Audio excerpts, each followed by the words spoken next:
Private investigators get paid to do the dirty work, to dig up mud, and sometimes that means finding missing people. Well, when one man's wealthy father goes missing, he hires a skilled private investigator to take the case. But what they discover will leave them mortified, and it could just end them both. The author of this story and a fellow YouTuber by the name of Worcester Street will narrate this tale for us.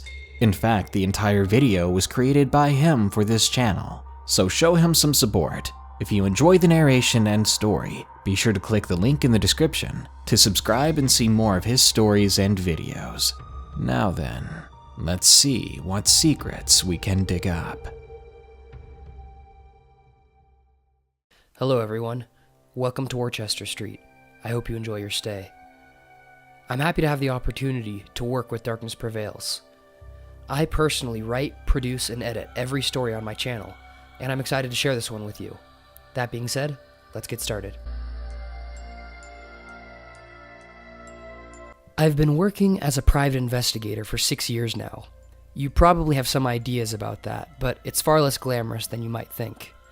Most of my work involves following around unfaithful spouses or doing research into political candidates for their opponents. It's not what I was hoping for when I got my journalism degree, but it pays the bills, I guess. Living here in Chicago, it's hard to ask for more than that. A few days back, I was sitting in a coffee shop waiting for a client to arrive. He'd called me that morning, sounding desperate. I was happy about that.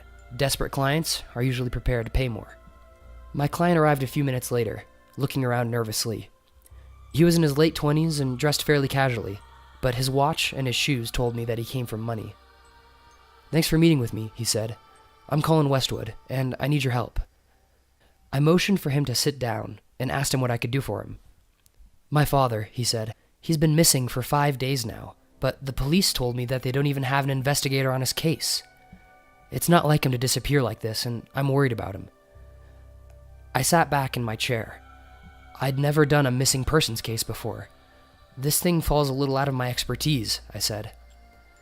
"I don't care," he nearly shouted. "Listen, I've done my research, and you were the guy that a family friend pointed me towards." He rubbed his forehead. "I can't trust just anybody with this. I'll pay you extra for your trouble, I promise." I thought it over and decided to take the case.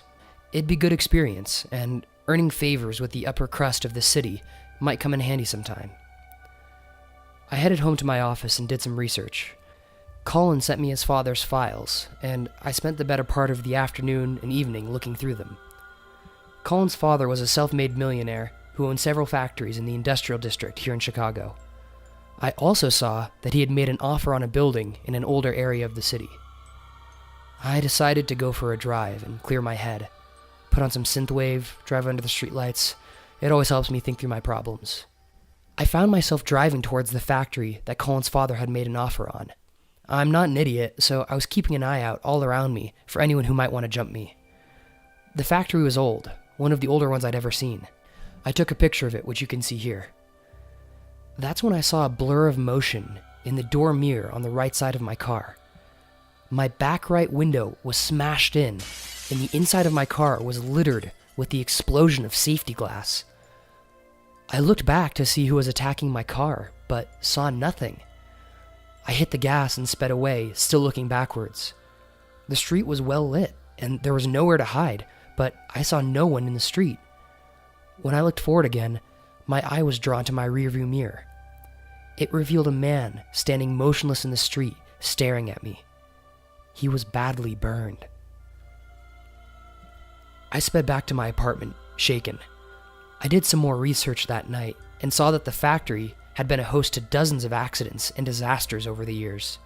Still, I thought, that was the case for most old factories here in Chicago.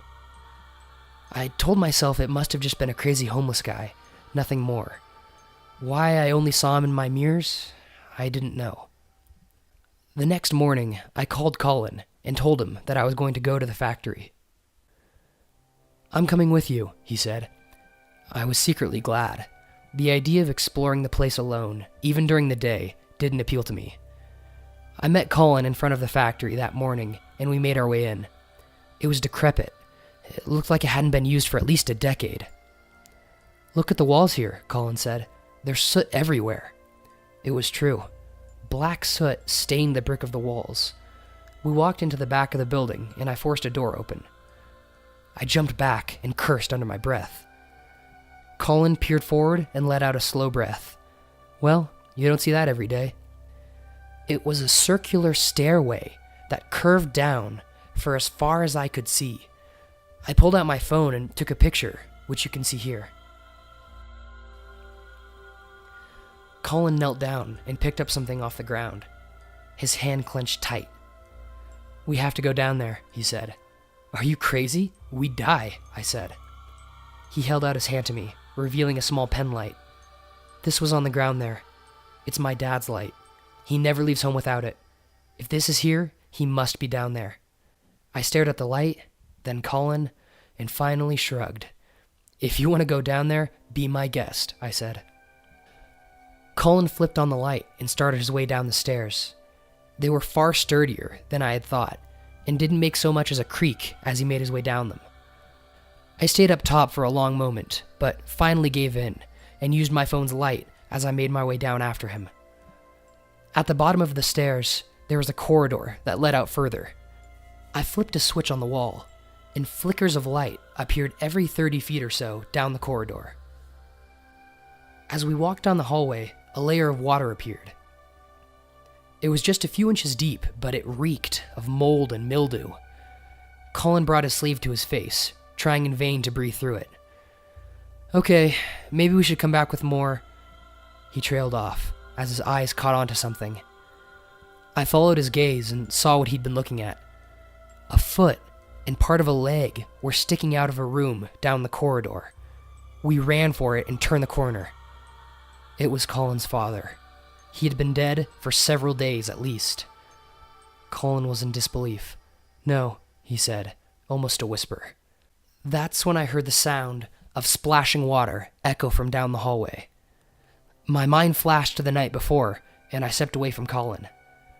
I heard another splash, and saw a wave of water appear some 30 feet in front of me, as if someone had thrown a rock into the murky water. I pulled out my phone and took a picture, and that's when I realized what I was seeing. The area was well illuminated by the flickering lights, but I saw nothing there. But when I looked down to the water, I saw the burn man from the night before staring at me in the reflection. I edited the picture I took so he's easier to see. Here it is. "Colin," I said, my voice strained, "we need to go, now." Colin walked into the hallway, half in a daze. "What's going on?" Then he saw the reflection too. "What is?" The water splashed again, and I saw Colin staring at the man reflected in the water. The burned man started walking towards us. We both turned and ran for the stairs, almost falling in the water. We heard the sound of splashing coming after us, but it stopped when we reached the top of the stairs and slammed the door behind us. We made our way out of the factory and to our cars. We drove until we were nearly on the other side of the city. I called the police when I finally stopped. Their full investigation ruled that Colin's father had been strangled to death. I don't know what to think. If I learn anything else, I'll update you all. I hope you all enjoyed this story. If you'd like to hear more of my original content, written and narrated by me, you can find my channel in the description. Thanks again to Darkness Prevails, and I hope to work with him again soon. Thank you for watching, and I hope you've enjoyed your time on Worcester Street.